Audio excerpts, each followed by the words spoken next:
Natural है। और इन सब की कद्र नहीं किया गया। 15 साल वो भी नहीं किए, 15 साल ये भी नहीं किए।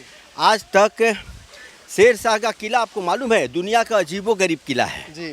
ये पहाड़ी के ऊपर आप जाएंगे तो कैमूर पहाड़ी के ऊपर कितने किलोमीटर में बना हुआ किला, आप सोचिए उस समय पहाड़ी पर कैसा बना होगा।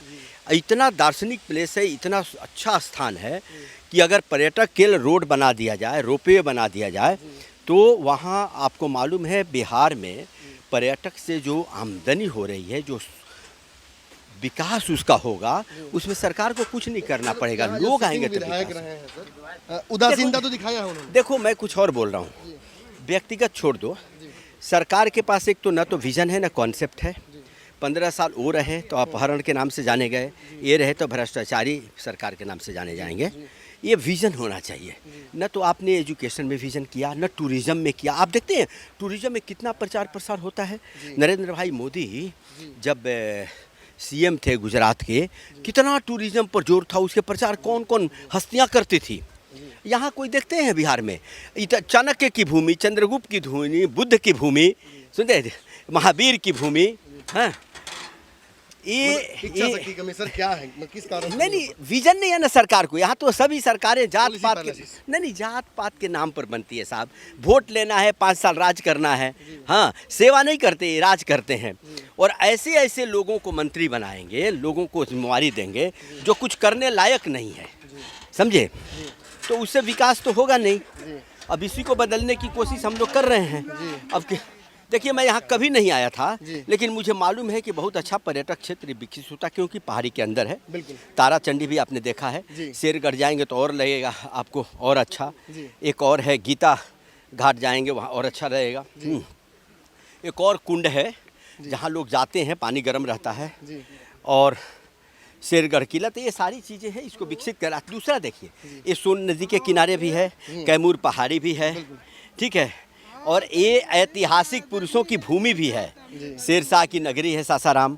बाबू वीर कुंवर सिंह स्वतंत्रता संग्राम के अगर 3 नायक थे, हाँ उसमें 3 नायक थे, तो उसमें अगर मंगल पांडे थे उत्तर प्रदेश से, तो बाबू वीर कुंवर सिंह थे, और तीसरी झांसी की रानी लक्ष्मीबाई थी। 80 साल की उम्र में बाबू वीर कुंवर सिंह ने ये प्रण लिया था। और आपको मालूम है कि जब उनको गोली लगी तो तलवार से अपना भुजा काट के गंगा माँ को अर्पण कर दिए। उसके बाद उनका कुछ दिनों बाद निधन हो गया। तो ऐसे ऐसे यहाँ निशांत सिंह का है, आप देखिएगा सासाराम में बहुत बढ़िया हम लोगों ने एक स्टैचू भी बनवा, मूर्ति भी लगाया है, घोड़े पर बैठा।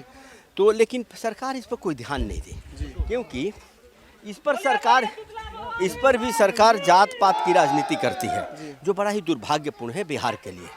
तो मुझे लगता है कि ये सब चीज़ें इस विजन को लेकर डेवलप करने की ज़रूरत है। और मैं सच बता रहा हूँ, मैं सासाराम से लड़ने का मेरा मकसद ही यही है कि रियल ऐतिहासिक स्थान अभी भी है, ये डेवलप कर दो तो वर्ल्ड पर्यटक स्थल बनेगा, विकसित होगा।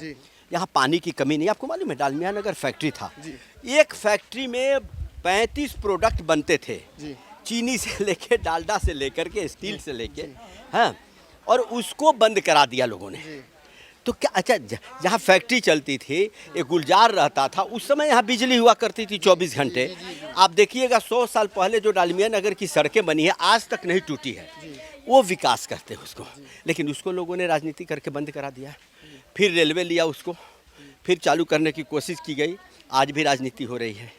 2014 में नरेंद्र मोदी जी जब आए थे तो सबसे बहुत लोग प्रभावित हुए थे, बहुत युवा नेता उनसे प्रभावित हुए थे, लेकिन चिराग पासवान उन लोगों में से एक है जो आज तक प्रभावित उनसे रहे हैं। हर बात मान लेना, हर विचारधारा मान लेना। देखिए पर्यटन वाली जो बात कर रहे हैं नरेंद्र मोदी जी ने जो किया गुजरात में, उससे ही लोग काफ़ी प्रभावित थे, तभी उसको पीएम बनाए। आप भी गए थे गुजरात? हाँ, और तभी पीएम बनाए। और जब भी हम लोग जाते थे तो एक एक पर्यटक स्थल का नाम बताते थे। अब मुझे याद है कि हम लोग 2014 में जो चुनाव था उसके पहले 13 में हम लोग हर गांव से लोहा तहसील करके वहाँ ले गए थे बनाने के लिए।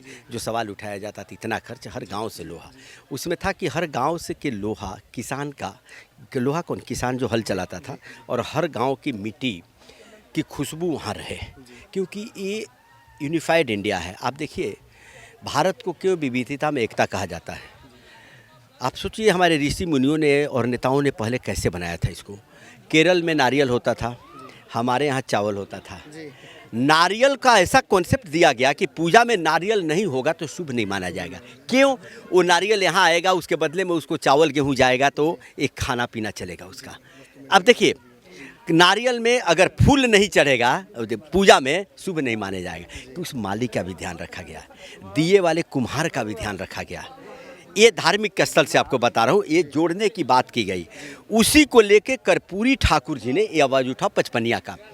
पचपनिया क्या है आपको बता दूँ, वो प्रोडक्टिव क्लास है, वो प्रोडक्शन करता है। देखिए, कुम्हार हो प्रोडक्शन करता है, लोहार है वो प्रोडक्शन करता है, मलाह हो प्रोडक्शन करता है, मछली का उत्पादन करेगा, देश की इकोनॉमी में कंट्रीब्यूट करेगा। आज जो चाइना का अटैक हो रहा है और पीएम जो आत्मनिर्भरता की बात कर रहे हैं, तो आप बताओ, कुम्हार अगर वो चीज़ें बनाएगा, मूर्तियाँ बनाएगा तो उसकी पूजा होगी।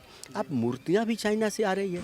जो मांस मछली खाने वाले लोग हैं, सांप बिच्छू तक नहीं छोड़ते, कीड़े मकोड़े तक, वो मूर्तियाँ बनाते हैं, हम पूजा करते हैं। तो ये क्यों नहीं हमारा कुम्हार पहले बनाता था?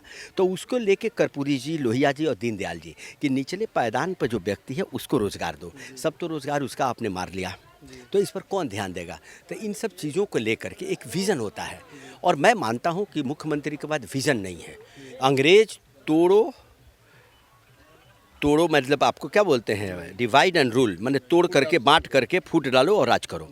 उसको सही मायने में किसी ने अपनाया तो 15 साल पहले लालू यादव ने अपनाया। एक वर्ग को गाली दिया, एक वर्ग को जोड़ने की बात की, उसका कोई विकास नहीं हुआ। चरवाहा विकास खुला, क्या चरवाहा विकास विद्यालय से विकास हुआ? दूसरा, इन्होंने क्या किया, इन्होंने जातियों को तोड़ते रहे। इस जाति को तोड़ेंगे तो ये मेरा वोट आ जाएगा। अच्छा, ये मायावती का ही रामविलास की, इसको कर दो महादलित, इसको कर दो ओबीसी, इसको कर दो ईबीसी, फॉरवर्ड में भी बांट दो, फॉरवर्ड कमीशन बना दो, ओबीसी कमीशन बना। अरे बना दो तो उसका हुआ क्या? कुछ होना तो चाहिए था, कुछ मिलना तो चाहिए था। सारे रोज़गार छीन लो, नए नए नारा दो। अब देखिए, इनकी बड़ी बड़ी गाड़ियाँ घूम रही, आप देखे होंगे, उसमें न एक लड़का बैठने का तैयार है, न एक कार्यकर्ता बैठने के लिए तैयार है।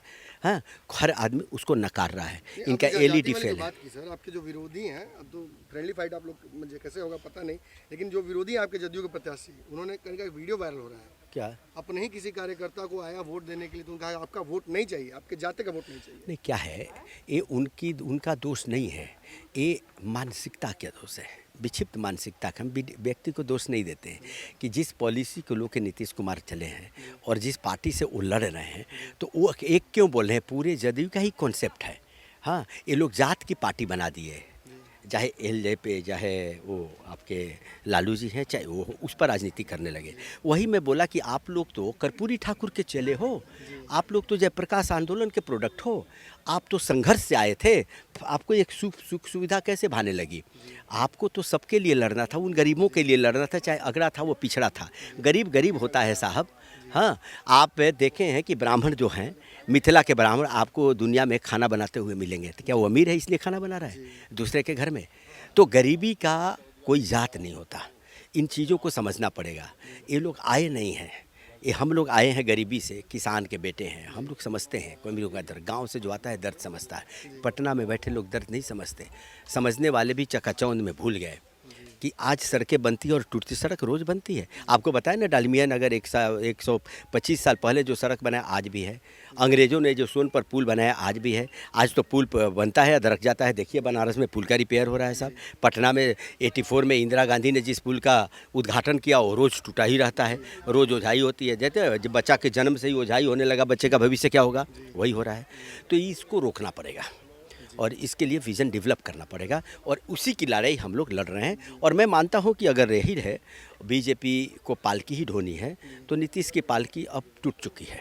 ठीक है, तो पालकी ढोनी है तो अच्छी पालकी जी। बहुत धन्यवाद सर। सुबह 6 बजे से फॉलो कर रहे हैं रामेश्वर चौरसिया जी को हम लोग, लगातार लगभग एक ही बात कर रहे हैं।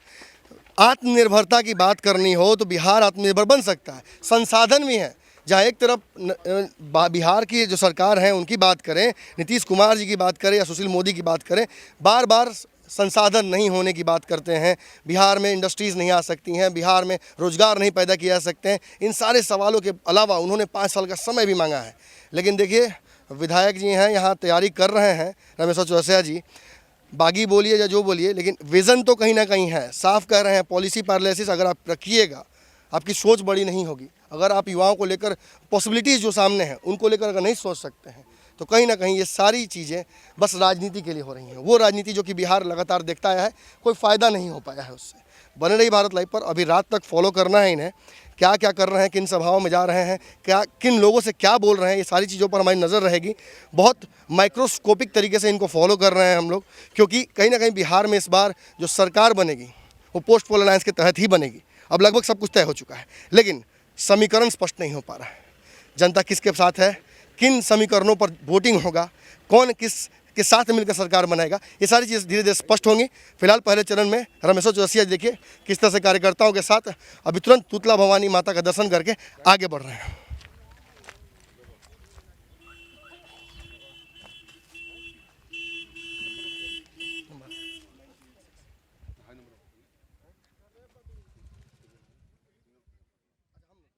बढ़ाएं अपना कदम सक्सेस की ओर शिखर करियर इंस्टीट्यूट के साथ। शिखर करियर इंस्टीट्यूट पूर्वी भारत में एकमात्र कोचिंग संस्थान जो एक्सक्लूसिवली है मेडिकल एंट्रेंस एग्जाम के लिए।